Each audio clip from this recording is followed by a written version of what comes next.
Bonjour à tous, très heureuse de vous retrouver pour cette quotidienne du 17 mai. Au sommaire aujourd'hui, une large page consacrée au loup. Faut-il avoir peur de ce prédateur et comment cohabiter avec lui? On s'intéresse aujourd'hui à ce prédateur en compagnie de Sébastien Beuchat. Bonjour, vous êtes le directeur des ressources et du patrimoine naturel pour le canton. On détaillera avec vous notamment les mesures 2023 adoptées par le canton pour faire face à l'évolution de cet animal. On donnera également la parole à Nicolas Bollet, éleveur à Genelier. Ensuite, on va vous parler chiffres avec Gland qui boucle ses comptes 2022 avec un bénéfice de 2,2 millions de francs. Gilles Davoine est notre invité du jour, municipal en charge des finances.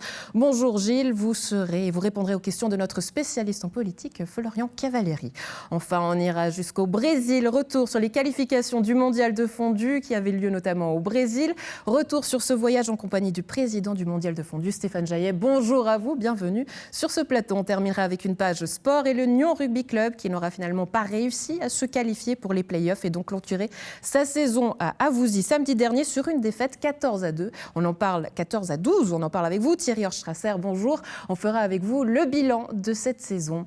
Bonjour Alexandre, tu es toi donc à Genelier en compagnie de Nicolas Bollet. Oui, salut Andrea et bonjour Nicolas Bollet. Bonjour à tout le monde. Alors, merci de m'accueillir déjà dans votre ferme ici à Genelier. Alors, vous êtes agriculteur, éleveur. On a vu votre visage la semaine passée sur notre antenne parce que vous étiez aussi le président de la fête de lutte vaudoise. Déjà, ça va? Pas trop fatigué? Alors, on va dire exténué. Oui, on a eu un très très gros week-end, mais ça va, quoi, la vie continue. Ouais, c'était une belle fête. Très très belle fête. Bon, et puis ce qui vous inquiète maintenant, Nicolas, eh bien, ce sont vos vaches qui sont en alpage. Alors là, ce qu'on voit derrière nous, on est à votre ferme, ce sont des taureaux qu'on voit. Mais vos vaches, vous les avez montées depuis 2 semaines à l'alpage à Sancergues, à peu près 80 vaches, c'est ça? Donc un troupeau de 80 vaches. Exactement. Donc la saison d'alpage a débuté, mais avec cette inquiétude, le loup. À quel point est-ce que vous êtes inquiet aujourd'hui, autant vous que vos confrères ici dans notre district, de la descente du loup dans nos alpages? Alors, c'est une inquiétude très élevée parce que tous les matins, le berger, quand il va faire le contrôle des animaux, il a l'espoir de ne pas trouver d'animaux abîmés, voire même tués. On a eu la semaine passée à peu près 3 nuits où les animaux ont été dérangés. Aujourd'hui, on a des vaches, des veaux qui boitent parce qu'ils ont couru toute la nuit, il y a eu des clôtures cassées. Donc, le loup est là et nous met vraiment la pression. Ouais, c'est vrai que j'ai eu pas mal d'agriculteurs au téléphone, vos confrères de la région, qui justement me disaient dormir très mal. Vous confirmez, c'est aussi ça? Il y a cette inquiétude vraiment qui vous pèse toutes les nuits? Alors oui, cette inquiétude est lourde, mais c'est pas que la nuit. J'ai un confrère avec des moutons la semaine passée qui s'est fait prélever des agneaux à 10h30 sur la place d'Armes de Guerre. Ouais. Donc en pleine matinée. Je voulais aborder cette question avec vous, Nicolas Bollet, puisque pas mal d'agriculteurs ont refusé en fait de discuter avec moi, donc de répondre aux médias parce qu'ils avaient peur justement d'enflammer le débat et que le débat s'enflamme surtout sur les réseaux sociaux. Vous avez accepté, pourquoi? Parce qu'à mon avis, tout le monde a le droit de donner son avis. Et aujourd'hui, il y a des menaces qui sont proférées auprès des gardes-chasse, auprès des chasseurs, même auprès des agriculteurs. Parce que oui, nous, on a peur du loup, on a peur pour nos animaux. Et puis, il n'y a que les pro-loups qui auraient le droit de donner leur avis. Moi, je suis pas de cet avis. Vous comprenez que vos confrères, justement, aient peur aujourd'hui de s'exprimer sur cette question? Alors, je peux le comprendre, mais je trouve difficile à accepter. Il faut qu'on donne notre avis. Si on donne la parole que aux personnes qui sont pour le loup, nous, qu'on est pour la régulation du loup, il y aura personne qui nous entendra si on ne prend pas la parole. Ouais, on va quand même préciser que votre facilité à vous de vous exprimer, c'est aussi du fait que vous êtes député au Grand Conseil vaudois. Parlons justement de ce qui est fait aujourd'hui pour limiter les dégâts ou pour prévenir justement du loup. Aujourd'hui, comment est-ce que vous protégez vos bêtes? Alors actuellement, on n'a pas de moyens de protection. Il y a des mesures qui sont mises en place pour le canton depuis cette année avec des financements, mais ce n'est pas ce qu'on demande. On ne demande pas des financements, on ne demande pas des clôtures de 3 mètres de haut dans des alpages qui coûtent des milliers et des milliers de francs. Oui, c'est subventionné. Nous, ce qu'on demande, c'est une régulation du loup. On vit avec le loup depuis plus de 20 ans dans le Jura et ça fait 5 ans à peu près, voire un peu plus, qu'on a des attaques parce que le loup est devenu beaucoup trop nombreux. Il y a 2 meutes qui sont installées aujourd'hui, qui sont déclarées. Et pour la densité, c'est beaucoup de choses. Donc, votre point de vue à vous, Nicolas Bollet, c'est que la cohabitation entre l'homme et le loup, et puis surtout entre les éleveurs et le loup, n'est pas possible aujourd'hui? Alors, elle est possible, oui. Elle sera difficile, Mais il y a des moyens, mais le meilleur moyen, c'est la régulation. Un loup, il a besoin de tant de mètres carrés, tant de kilomètres carrés pour vivre. Aujourd'hui, ce qu'on a comme densité, ça fait quasiment les loups pour la Suisse. Quelles répercussions, justement, on comprend votre crainte, votre peur, mais quelles répercussions concrètes aujourd'hui sur les agriculteurs d'avoir justement ce loup qui rôde? Alors, on a des animaux qui deviennent beaucoup plus nerveux. Ils reprennent leur instinct naturel quand ils sont sur les alpages. Moi, j'ai eu un accident l'automne passé parce que les animaux, quand on les a chargés l'automne, ils étaient nerveux. On a eu la présence du loup régulièrement. Et puis, quand on recommence à rapprocher les animaux à l'automne, eh ben, c'est comme si on était un prédateur pour eux. Après, il nous faut plusieurs semaines, voire mois, l'hiver, pour recalmer les animaux, les rendre malléables, qu'on puisse retravailler avec eux. Cette crainte et ces problèmes qui sont vécus aujourd'hui par les agriculteurs, on a le sentiment que elle se déplace petit à petit vers simplement les citoyens et les habitants peut-être de Genolier. Est-ce que vous, en parlant justement avec les citoyennes, les citoyens, vous constatez aussi qu'aujourd'hui le problème ne concerne plus uniquement les agriculteurs ou pas? Alors oui, parce qu'il y a un loup qui a été vu au Bois de Chêne. Donc c'est une réserve intégrale qui est juste en dessous du village. Et certains promeneurs commencent à avoir peur d'aller à la tombée du soir, aller se promener, aller courir, même aller promener leur chien dans ce Bois de Chêne. Parce qu'ils disent, mais qu'est-ce qu'on doit faire si on tombe bien avec le loup? Nicolas Bollet, merci pour ce témoignage. Et avant de se quitter, eh bien, j'aimerais que vous puissiez poser peut-être une question à Sébastien Beuchat qui est en plateau, qui va détailler justement le nouveau plan d'action du canton de Vaud pour justement la gestion de l'espèce du loup. Est-ce que vous avez une question à poser aujourd'hui à Sébastien Beuchat? Alors, est-ce que le canton veut vraiment maintenir des animaux sur les alpages? Andrea, je te donne la parole. Sébastien Beuchat, vous êtes directeur des ressources et du patrimoine naturel. La question est pour vous. Alors absolument, la question effectivement du maintien effectivement des animaux sur les alpages, je pense que c'est un élément qui fait l'enjeu pour la question effectivement d'une identité vaudoise des différents alpages. Après, c'est vrai que la question des alpages, elle est liée à beaucoup de difficultés auxquelles font face les éleveurs, qu'on peut complètement entendre avec beaucoup d'empathie sur la question de la gestion des grands prédateurs, comme ça a été cité par M. Bollet, mais d'autres enjeux aussi auxquels les agriculteurs doivent faire face, comme les questions de sécheresse, d'évolution climatique. Et on comprend effectivement que de temps en temps, la question de la pérennité de cette activité-là, elle puisse de temps en temps être mise, parce que c'est vrai que les enjeux sont colossaux. Mais je pense qu'on doit effectivement trouver le moyen pour que cette activité puisse se pérenniser. Ouais, j'aimerais revenir sur cet aspect émotionnel parce qu'on a entendu Nicolas Bollet dire, il a en tout cas la sensation qu'on ne donne uniquement la parole qu'aux pro-loups. Et pourtant, vous m'avez dit avant de prendre la parole également que vous aussi, vous avez peur, que vous pouvez aussi être amené à recevoir des menaces. Qu'est-ce qui fait que le sujet soit aussi émotionnel ? Alors, il est vrai que le sujet du loup, c'est un côté très émotionnel. Il y a tout le monde, il y a beaucoup de spécialistes, il y a beaucoup de gens qui ont des avis qui sont très carrés. Et souvent, le canton essaye de trouver le moyen de gérer l'espèce. Ce qu'il faut avoir en tête, c'est que c'est une espèce qui est arrivée il y a une quinzaine d'années, donc c'est relativement nouveau. C'est une espèce qui a la place dans notre faune dessus, qui pose des vrais défis, puis qui, d'un autre côté, permet aussi d'en résoudre d'autres, typiquement les questions de régulation du cerf, entre autres. Donc, c'est trouver ce moyen, M. Bollet a cité la question de la cohabitation, c'est trouver ce chemin-là de la cohabitation. Mais où je rejoins M. Bollet, c'est que la cohabitation, elle peut être possible quand les gens donnent leur avis, échangent d'une manière posée, partagent l'intérêt, mais pas effectivement avec des différentes menaces à différents niveaux. On a eu plusieurs cas, y compris sur les collaborateurs de la DGE, où on a des menaces qui sont proférées, les différents éléments. Et ça, je pense effectivement que ça nuit en plus au débat sur le loup, qui est déjà un sujet qui est très émotionnel. Oui, alors on va parler justement de ces mesures. Alors il y en a toute une série. Quelles sont justement les plus importantes ? Alors, ce qu'il faut peut-être préciser, c'est que les mesures du plan d'action loup qui ont été acceptées par le Conseil d'État s'adressent encore pour cette année, parce qu'en filigrane, derrière, il y a une révision de la loi sur la chasse qui a été votée par les chambres fédérales en fin d'année passée, qui va rentrer en vigueur en 2024 et qui va changer notamment le cadre, notamment de régulation qu'a énuméré M. Bollet. Le cadre actuel, c'est le même qu'on connaît les différentes années précédentes, mais pour nous, le chemin, c'est de réussir à inverser la tendance, en tout cas au niveau de l'agriculture, sur la question des dommages. On a eu des dommages qui sont croissants. Vous retrouvez les chiffres dans le plan d'action. L'année passée, c'est l'équivalent de 100 000 francs, effectivement, de dommages, et qui s'est augmenté petit à petit d'année en année. Donc, ouais, beaucoup plus, une forte hausse notamment d'attaques sur le bétail. Alors on a quelques chiffres qui ont été donnés par le canton. Le 31 décembre 2022, c'était des prédations qui ont été attribuées aux loups qui s'élevaient à 26 bovins, 32 ovins, 11 caprins, selon le décompte du canton. Mais justement, alors on a entendu, il y a des séries de mesures qui vont être et qui seront appliquées.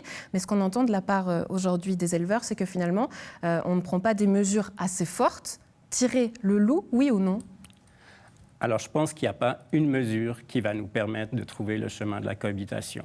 Ça, vraiment, c'est un panel de différentes mesures.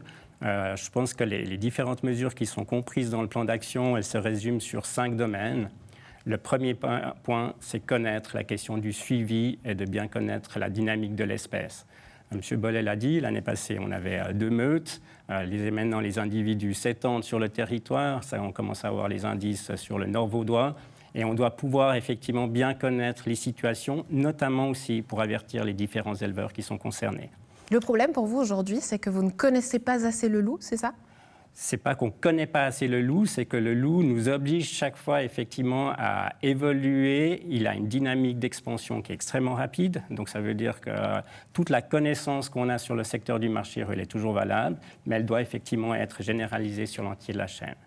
Et les autres mesures, bien sûr, alors après, il y a la question de mesures de protection des troupeaux. On est conscient que la question des mesures de protection des troupeaux sur les questions des bovins est quelque chose de pas facile. La Suisse a eu une vraie expérience sur les mesures de protection sur les ovins, mais sur les bovins, ça pose de vraies difficultés. Et donc là, le canton teste un certain nombre de mesures avec plus ou moins un certain succès, aussi des subventions. Et puis l'autre chose, on doit effectivement renforcer les différents moyens qui sont concernant différents types d'actions pour gérer l'espèce. Il y a la question de la régulation qui demeure possible.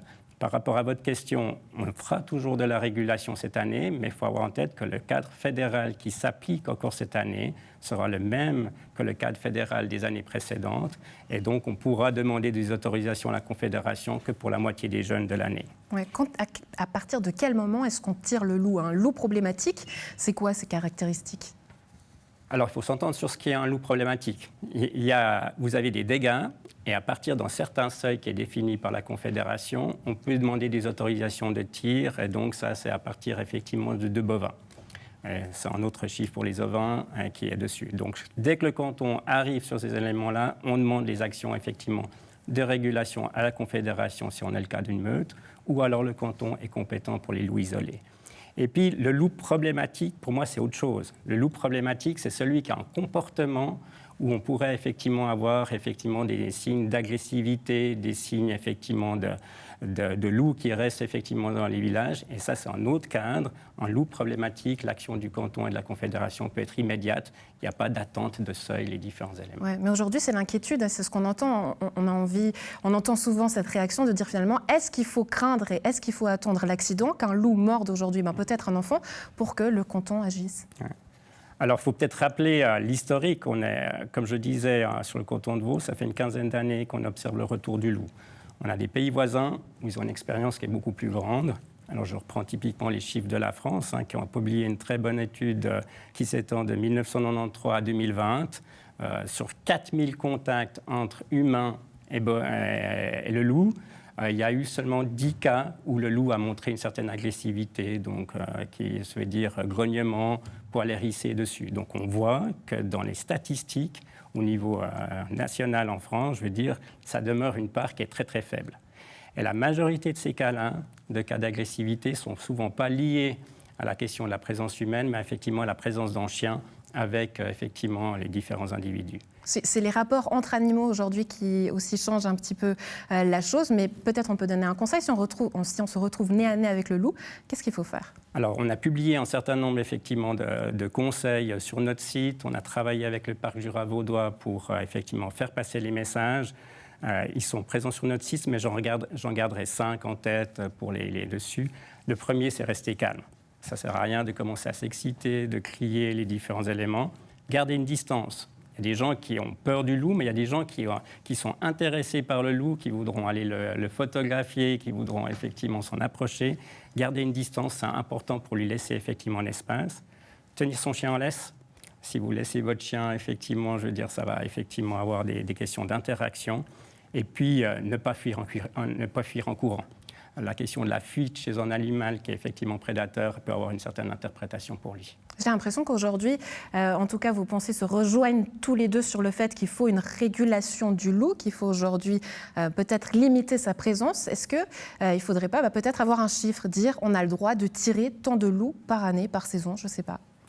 Alors, c'est exactement l'enjeu qui viendra avec la révision de la loi fédérale qui va être entrée dessus. Il y a un concept qui est en train de développer au niveau suisse où ils diront par compartiment, nous aurons droit à tant de meutes, mais le cadre fédéral qui s'applique, le canton n'a effectivement pas la marge de manœuvre de le définir.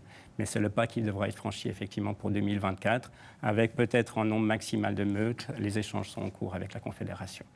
Nicolas Bollet, j'aimerais vous faire réagir sur ce que vous venez d'entendre. Est-ce qu'il y a des choses peut-être qui vous inquiètent ou qui vous rassurent au contraire ? Nicolas Bollet, justement, vous venez d'entendre cette interview avec Sébastien Bochat qui représente le canton. Aujourd'hui, qu'est-ce que vous avez à dire par rapport à ce que vous venez d'entendre ? Est-ce que les explications et les efforts qui sont fournis par le canton avec ce plan d'action sont satisfaisants ? Alors pour moi, les actions aujourd'hui ne sont pas satisfaisantes du tout. Je me base vraiment sur ce qui va se passer au niveau du fédéral. D'ailleurs, on appuie beaucoup nos collègues qui sont au national pour mettre des mesures fortes et concrètes. Mais aujourd'hui, c'est juste, on met un pansement sur une plaie ouverte et ces mesures en vigueur ne servent à rien. Les éleveurs ne vont pas les appliquer. Moi, j'ai des collègues qui préfèrent ne pas monter des bêtes qui sont sujettes à attaque, on va dire des jeunes génisses ou des veaux. Ils préfèrent les garder en plaine pour que de prendre le risque d'avoir l'attaque à un alpage. Donc, si je résume votre avis, pour vous, une solution, le tir. Alors, une solution, la régulation plutôt que le tir. On peut cohabiter avec le loup, mais il en faut un certain nombre. On a comparé avant les pays voisins. On est sur des surfaces qui sont complètement différentes. Ici, les alpages se touchent. Moi, j'ai des collègues français, ils vont sur des alpages de 1000, 2000 hectares. Le loup peut passer à travers un alpage, il ne croisera jamais d'animaux, jamais de bovins, par exemple. Chez nous, les alpages se touchent. On a des alpages de 50, 60, 100 hectares. Et entre deux, il y a des villages, il y a des Alpes, il y a des chalets. Donc, à tout bout de champ, le loup est en contact avec un animal, un bovin ou un humain. Merci Nicolas Bollet du coup pour votre témoignage et du coup pour votre réaction. Voilà ce qu'on pouvait dire, Andrea, du côté de la ferme ici à Genolier. Merci Alexandre, merci beaucoup Nicolas Bollet. Je terminais avec vous, Sébastien Bochat. On l'a vu, donc ces séries de mesures, un sujet émotionnel et puis finalement ce plan qui est transitoire. Aujourd'hui, ce qu'on attend de vous, c'est finalement des mesures qui soient plus directives et des mesures plus fortes. Votre dernier mot, ça serait ? Je pense que les mesures plus fortes devront être mises en place. Je pense qu'effectivement, l'analyse de M. Bollet, que l'année qui s'annonce peut être effectivement inquiétante. Je comprends effectivement les agriculteurs qui peuvent avoir des inquiétudes effectivement sur l'année qui vient. C'est tout à fait compréhensible. Et puis la question de l'évolution du cadre, etc., doit avancer au niveau effectivement fédéral pour qu'on puisse, les différents cantons, avoir des mesures plus actives. Et je soulève que ce n'est pas qu'une question du canton de Vaud, mais c'est une question effectivement de tous les autres cantons, les Grisons, le Valais, les autres cantons sont aussi confrontés. Une question aujourd'hui qui intéresse toute la Suisse. Sébastien Bochat, directeur pour les ressources et le patrimoine naturel pour le canton de Vaud. Merci beaucoup d'avoir répondu à nos questions. Excellente journée à vous. Merci, excellente journée. On ouvre à présent une page chiffres en votre compagnie. Gilles Davoine, Florian Cavalieri, venez me rejoindre sur ce plateau. On va parler des comptes 2022 de la ville de Gland. Gland qui a bouclé ses comptes avec un bénéfice de 2,2 millions de francs. Un résultat qu'elle doit notamment à des charges maîtrisées et à quelques bonnes surprises. Gilles Davoine, bonjour. Bonjour.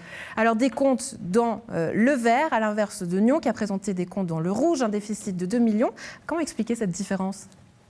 Alors là, il peut y avoir une différence avec toutes les villes du canton et du monde. Je veux dire, il y a vraiment, on est totalement différents. Pour une fois, effectivement, la ville de Nyon a un petit excédent de charges sur les revenus. Elle a quand même un budget qui est beaucoup plus gros que le nôtre, un point d'impôt qui a une valeur beaucoup plus importante, des projets donc d'une autre dimension aussi. Donc, je ne me lancerai pas dans les comparaisons qui me semblent d'ailleurs pas être nécessaires. Pas nécessaire, mais importante pour nous parce que vous êtes de villes qui sont finalement juste à côté et voisines. Florian Cavalieri, vous êtes notre spécialiste en politique.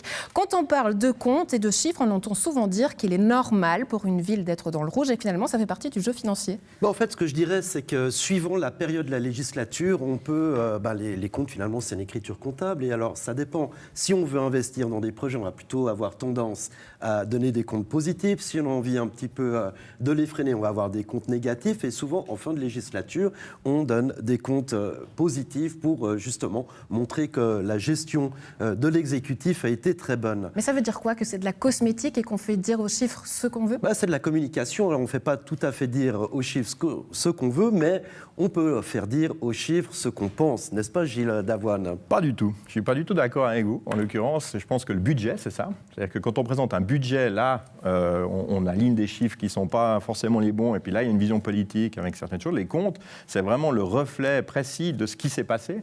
Là, on a beaucoup moins on n'a pas de marge de manœuvre, d'ailleurs. On présente les choses. Alors, on peut en avoir, et il y en avait à une certaine époque, à Gland notamment, avec des amortissements extraordinaires, qui fait qu'on arrive avec un revenu d'1 franc seulement, enfin, un excédent de revenus sur les charges d'1 franc, et puis on a tout mis en amortissement extraordinaire. Mais ça fait quelques années depuis que je suis à la municipalité, ou à peu près, ça a mis quelques années à se mettre en place, qu'on arrête de faire ce genre de choses, et donc on a des comptes qui reflètent la réalité de ce qui s'est passé. Le budget, par contre, effectivement, là, on peut avoir d'autres impacts et montrer d'autres choses et montrer une volonté politique. Les comptes, c'est ce qui s'est passé. Néanmoins, vous montrez que la politique, selon vous, c'est différent. Et puis, justement, c'est une bonne illustration, finalement, de ce que je viens de dire, vu que vous dites qu'avant, c'était différent, et avec vous, c'est une autre chose.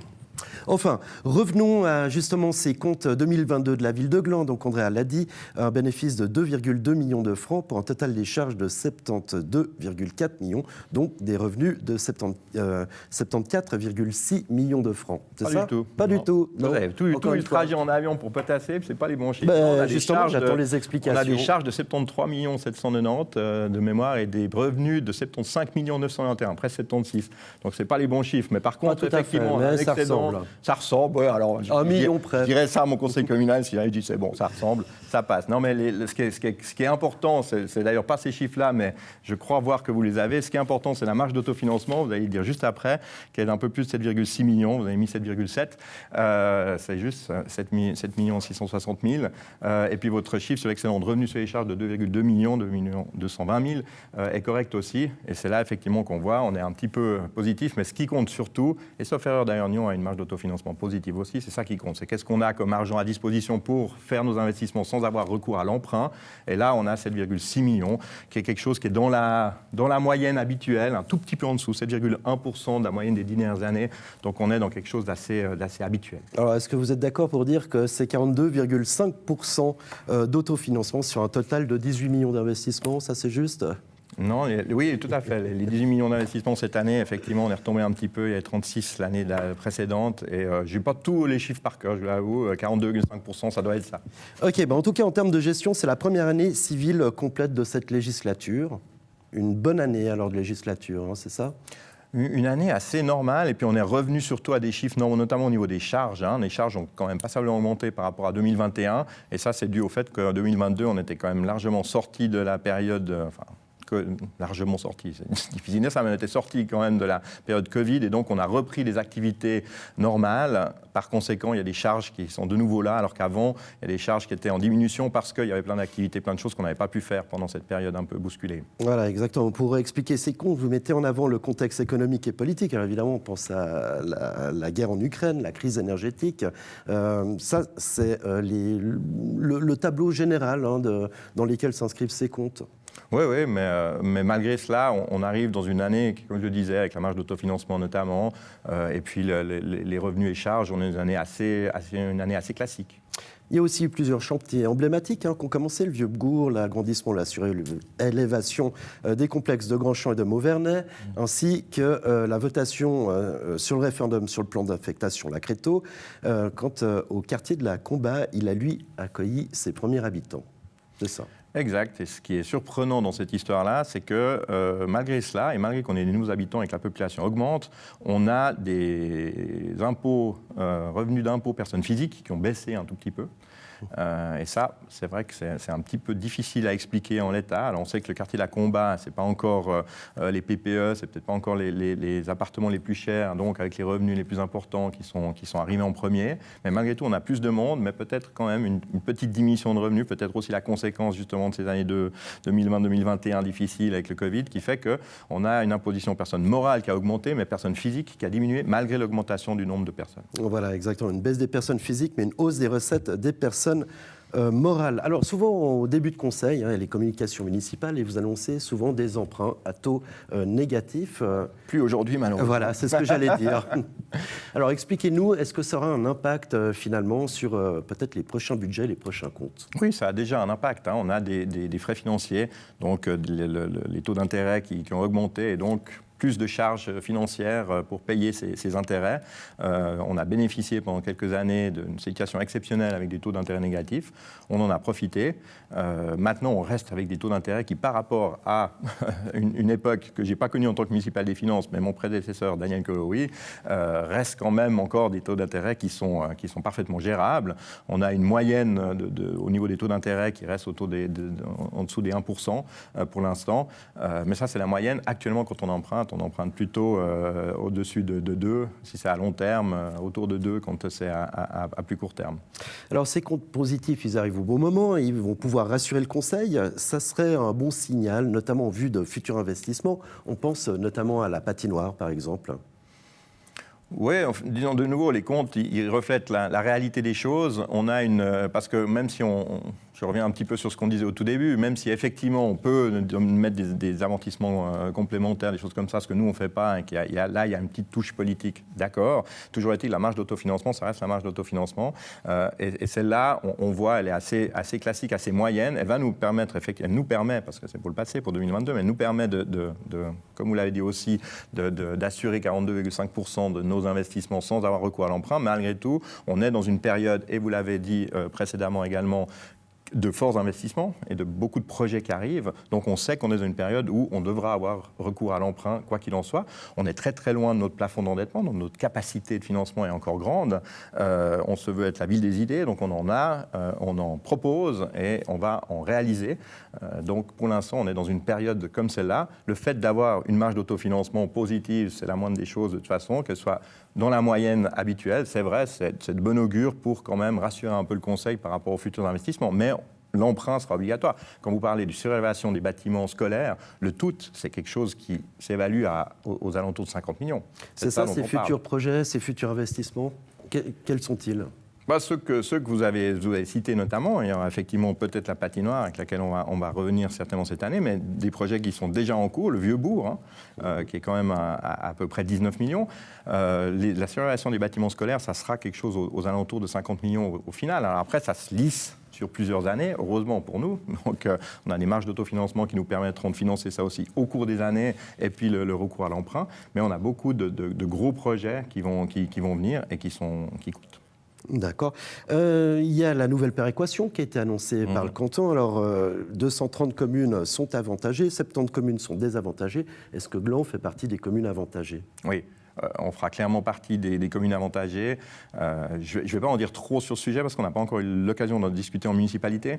On vient de recevoir des premières projections, donc c'est compliqué de trop en discuter. Mais comme attendu, Gland étant une ville, comme on rajoute aussi dans cette péréquation les besoins et pas qu'une question de ressources, donc forcément qu'on s'attendait à être avantagé, et on le sera. Maintenant, il faut encore voir, il y a encore des discussions à mener parce que j'ai vu les principes. Certains me surprennent quand même un petit peu, donc voilà, il y a encore des discussions à avoir. Et qu'est-ce qui vous surprend ? Non, il y a certaines choses, par exemple le fait qu'on a énormément d'écoliers évidemment, mais on a nos propres écoles et seulement sur Gland, mais on dépense beaucoup pour ça. Et puis on ne sera pas du tout avantagé, au contraire, enfin on aura 0 dans la péréquation parce que les endroits où les centres, où les écoles se réunissent, eh bien du coup bénéficient largement de ça. Des calculs qui sont faits par rapport à une déclivité, une altitude, je me dis que bon, par rapport à d'autres éléments qui sont peut-être pas pris en compte, ça ne me surprend pas le fait de ces critères-là eux-mêmes, mais le fait que d'autres éléments tout aussi objectifs ne soient pas forcément pris en compte. Pourquoi c'était un tel choix ? Là, il y a encore peut-être des questions qui se posent. Le concept de ville-centre, par exemple, qui n'a pas été pris en compte, de mettre à disposition ces infrastructures sportives pour les communes environnantes, je crois que ce n'est pas pris en compte par la nouvelle péréquation. Ça, pour Gland, c'est un problème. Il y a une prise en compte générale via la population, finalement, avec des échelles qui font que, à mon sens, Lausanne est toujours extrêmement favorisée, évidemment, dans ce cadre-là. Mais c'est vrai que voilà, on a ces critères-là. L'avantage, ce qui est sûr, c'est que ça sera beaucoup plus prévisible. Là, il faut laisser ça. Je pense que là, il n'y aura pas grand monde qui discutera sur l'immense prévisibilité possible de cette nouvelle péréquation par rapport à l'ancienne où finalement on ne pouvait rien y faire. D'ailleurs dans les comptes, pour y revenir un tout petit peu, on a 1,2 million qui reviennent grâce à la péréquation, mais juste parce que par rapport aux acomptes demandés et puis au résultat final que personne ne pouvait prévoir, eh bien on a 1,2 million qui nous reviennent. Donc ça c'était très gênant d'avoir aucune vision, aucune possibilité de prévoir. Là, ça modifiera. La nouvelle péréquation modifiera largement cette prévisibilité. L'objectif, c'était d'avoir un calcul un peu compréhensible, de simplifier tout ça, et ça va dans le bon sens. Oui, ça là-dessus, de toute façon, ça ne pouvait pas être pire. D'accord. Il y a aussi un autre principe qui va être, un autre outil qui va être mis en place pour votre boursier communal. C'est un nouveau logiciel comptable. Il n'y a plus de compte de réserve affecté, je crois, par enveloppe, mais un pot commun, c'est juste. Ça, là, vous parlez de MSCH2 ou de... Oui. Ouais, parce que le logiciel comptable, c'est le nouveau modèle comptable effectivement organisé, dont la commune de Gland a accepté via mon chef de service, qui est toujours à la pointe de l'innovation et de tester ce qui peut se faire de nouveau, donc a accepté d'être avec d'autres communes du canton pionnières. Donc on devrait avoir un budget, j'espère, avoir un budget 2024 qui serait sous MSCH2. Et puis là, effectivement, ça change beaucoup de choses. Le travail est plus important parce qu'il y a beaucoup plus de comptes. Lorsque vous avez par exemple une fête, dans la fête du 1er août, là vous aviez 2-3 lignes sur la manifestation, là vous devez beaucoup plus détailler les choses de manière à ce que ça soit beaucoup plus transparent, ce qui est une bonne chose, mais ce qui va demander beaucoup plus de travail quand même aux équipes. Alors pour ma dernière question, Gilles Davoine, il fait toujours bon d'être le municipal en charge des finances de la ville de Gland et cela va perdurer ? Je ne sais pas si ça va perdurer. Moi, à titre personnel, évidemment, je suis très intéressé toujours par cette fonction. Je suis prêt, le cas échéant, à présenter déjà des budgets qui sont parfois déficitaires. Si les comptes doivent l'être une fois, on assume de la même manière. C'est pas tellement les comptes qui ont influé sur le fait de savoir si il fait bon d'être municipal des finances ou non. C'est le job. Et puis, on fait avec. On a quand même beaucoup d'incertitudes par rapport à ça. On a une masse d'un impôt conjoncturel. Qui peut dire quel sera l'impôt sur les successions, l'impôt sur les droits de mutation d'une année à l'autre. On avait une excellente année parce qu'on avait un impôt sur une donation qui était venu mettre plus de 12 millions dans les comptes. Donc voilà, moi ce qui m'intéresse par rapport à ça, c'est qu'est-ce qu'on fait après de cet argent, qu'est-ce qu'on va faire de cette marge d'autofinancement. Et là, on voit, il y a quand même des projets nombreux qui sont portés par la ville de Gland. Je pense qu'on n'usurpe pas notre titre de ville des idées. Et c'est ça qui m'intéresse, avec évidemment l'ensemble de la municipalité qui participe à ces projets. Gilles Davoine, merci beaucoup. Merci. Merci à vous, messieurs. Et je vous propose à présent d'ouvrir une page sport. Thierry Horstrasser, je vous en prie, venez me rejoindre sur ce plateau avec vous. On va parler du Nyon Rugby Club qui n'aura finalement pas réussi à se qualifier pour les playoffs et donc clôturer sa saison à Vuzy samedi dernier sur une défaite 14-12. Bonjour Thierry, on est ravis de vous avoir. Je vous ai rappelé un mauvais souvenir, c'est cette relégation. Cette possibilité de relégation, ouais. Non, c'était une saison qui a été compliquée pour nous. On est parti avec des effectifs un peu ric-rac, comme on pourrait dire. On n'a pas assuré le recrutement l'été dernier. On avait des possibilités qui ne sont pas concrétisées. Et derrière ça, donc on est parti avec un groupe un peu plus restreint. Un début de saison, on perd contre Yverdon assez largement. On se reprend sur les matchs entre Plan-les-Ouates, le Stade Lausanne. Et on arrive après dans nos travers où on avait des blessés, l'application des joueurs, l'implication dans les entraînements et leur présence, et notre discipline sur le terrain. Alors c'est vrai que ça a été une saison compliquée, vous le dites, finalement on termine 5e du classement avec un maintien dans l'élite tout de même. C'est pas si mal vu au final avec cette saison compliquée que vous avez passée quand même. Je redors. Je dois avouer que c'est une situation qui est difficile en tant que président, en tant que club. Je pense aussi pour mes collègues du comité, le staff technique et les joueurs eux-mêmes, du fait que l'élite du sport et ce qui est l'équipe Fagnon va tirer tout le reste du club, va tirer financièrement, va tirer sur le développement et sur la montée de nos jeunes sur les équipes de compétition.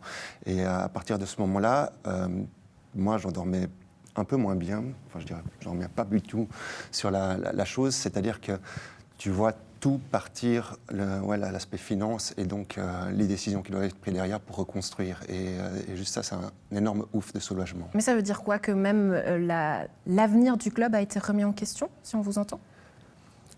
Indirectement, elle peut l'être. Elle peut l'être, pas dans nos convictions, en tout cas pas, mais elle peut l'être sur la structure en elle-même et puis sur les besoins en développement, en entraîneurs qualifiés, en structure elle-même, en équipement et tout ça. Ouais, c'est vrai qu'on a parlé chiffres tout à l'heure et puis vous nous dites qu'aujourd'hui, c'est le problème aussi pour vous. Est-ce que Nyon peut réellement rivaliser avec les autres clubs ? Sur le papier, oui, on l'est. C'est on a déjà la fierté d'avoir à peu près d'être un des seuls clubs en Suisse à avoir nos sections juniors propres. Donc, sur le papier, oui, on peut rivaliser avec les autres clubs. C'est sur l'aspect global où on a remis le métier en place, recommencé à travailler sur l'écosystème qui englobe. On est des clubs d'élite sur des sports, on va dire, alternatifs sur le paysage suisse, moins bien médiatisés, donc le partenariat est plus dur à trouver. On a aussi une ligne fine entre l'amateur et le semi-pro. C'est-à-dire qu'on demande de l'investissement comme des pros à des amateurs. Bientôt, oui, c'est le cas. Et donc, à ce niveau-là, est-ce qu'on veut rentrer dans la prime de match sur les joueurs ou est-ce qu'on veut offrir un écosystème de développement et de compétition avec des choses à côté ? On a une section qui s'appelle le Nyon Rugby Job où on va aider nos jeunes et nos joueurs à trouver de l'emploi. Ça, c'est assez surprenant, c'est-à-dire qu'aujourd'hui, vous ne proposez pas seulement de faire du sport, mais vous offrez tout un écosystème et un cadre de vie, notamment aux joueurs étrangers, qu'il faut rapatrier en Suisse parce que vous en avez besoin, et finalement, vous leur trouvez un appartement et du travail. On est plus sur la partie professionnelle que la partie logement. Mais oui, c'est l'idée, c'est d'avoir vraiment un projet qui est ancré régionalement. Moi, je peux aller demain recruter 10 joueurs, mettre des primes de match, et puis la saison prochaine, je fais quoi ? Ils partent. Qu'est-ce que j'ai apporté ? Peut-être un titre à Nyon, un peu de visibilité, mais rien pour l'avenir du club qui a eu 50 ans cette année. Oui. Et c'est vraiment pas le but, et c'est vraiment ce qu'on s'est donné comme objectif, c'est de garder l'esprit compétitif, mais organiquement.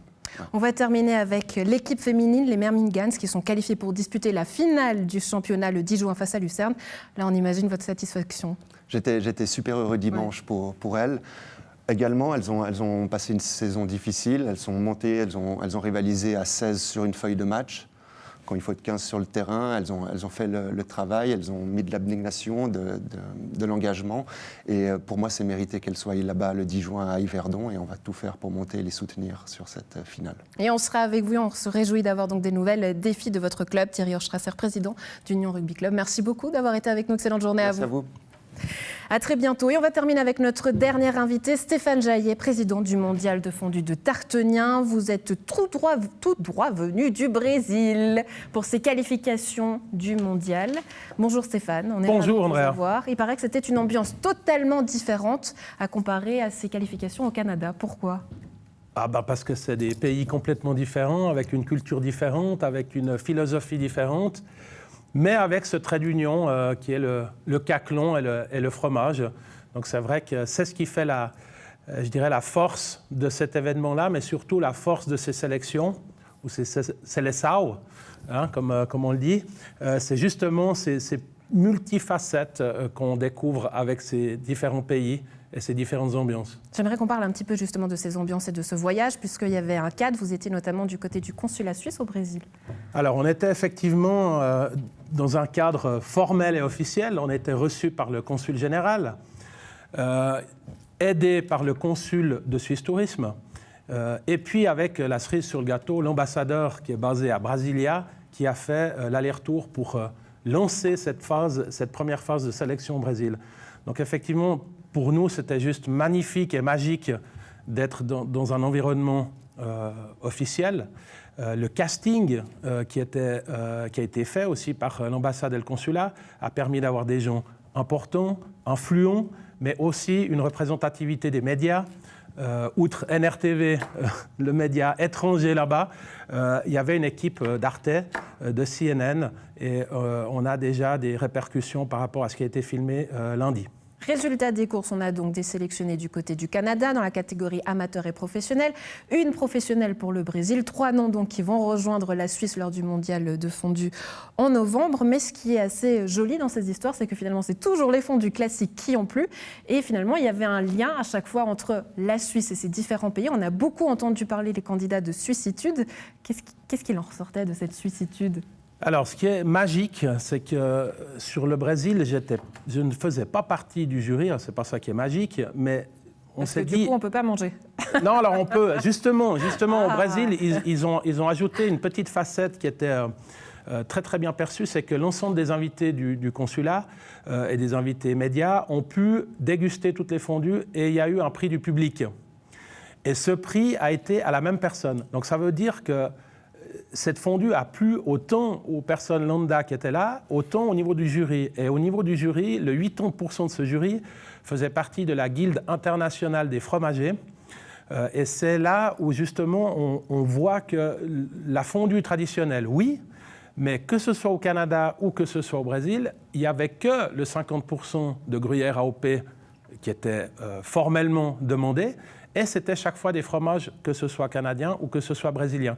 Et on arrive justement à un rendu, un livrable, qui a le goût de la fondue, oui, relativement traditionnelle, mais quand même avec des petites touches locales, internationales et nationales. Oui, des touches locales, mais c'est surtout des histoires de famille. Et on le verra justement au travers des reportages qui seront diffusés sur Nyon Région Télévisions, parce que tous ces candidats finalement avaient un lien avec la Suisse. Alors soit c'était des Suisses qui sont partis justement habiter au Canada ou au Brésil, comme justement cette candidate brésilienne qui a gagné, qui disait « Je me suis inscrite au concours parce que mon papa était suisse ». Je crois qu'ils sont zurichois. Alors il est toujours suisse. Ouais. Effectivement, il a émigré il y a 40 ans, fromager, producteur, avec sa fille, justement. Elle a voulu, elle nous expliquait avec beaucoup d'émotion que ces 10 derniers jours, ils ont quasiment fait 1 à 2 fondues par jour parce qu'elle voulait défendre justement ces valeurs suisses. Et ça, c'était vraiment très beau comme elle l'expliquait. Elle vient d'un petit...